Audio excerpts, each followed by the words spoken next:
available to deliver the Commonwealth Games in 2022 and have already indicated to the government that we would be happy to be considered to host them instead.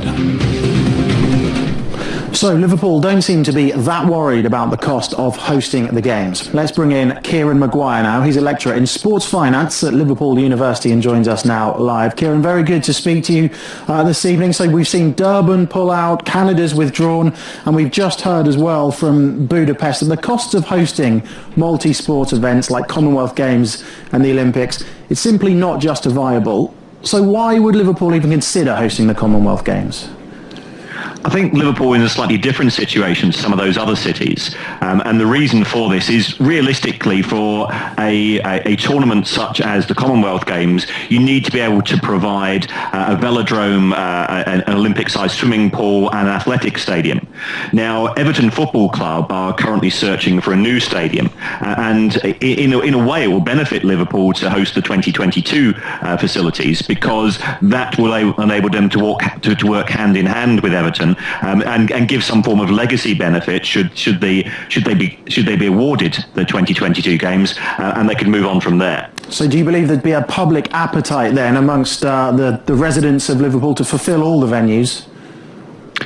Certainly, the history of Liverpool is that they love their sport, they love their music. It's a very gregarious city. So from that point of view, I think it would be very, very likely that they would be able to manage to fill all the seats. I think from a design point of view, the biggest issue historically has always been that whatever the budget was originally for games of this size, that they tend to run over budget. So I think what the city would have to prove is that they've got the funds for the original budget and how that's going to be allocated, whether that's going to come from central government, whether there's going to be private financing, but also then to determine what would happen should the budget runs over. Now, historically in the UK, that's come from central government, but with in a time of austerity and in the post-Brexit era, where we really don't know what's happening with central and local government finance, I would imagine that Whitehall would be very reluctant to give them the money. Can we just talk about these large multi-sports events going forward? Because the IOC, obviously the Olympic movement, it wants to spread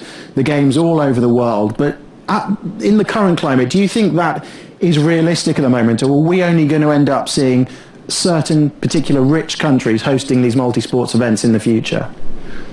I think that most countries would have to sell it to the population, and certainly within Europe, there's not an appetite for that unless it's coming from a very large city in a relatively wealthy country. So therefore, I think unless you've got the political force of countries such as China and Russia, where they're able to effectively force issues through, then there's going to be a reluctance, and it's going to narrow the breadth of countries who are willing to host the events. Because ultimately politicians are looking to get re-elected, and if they're doing something which they will realise will become unpopular with the populace, then they're not going to commit to political suicide. Kieran, thanks very much for talking to us. Meanwhile, the most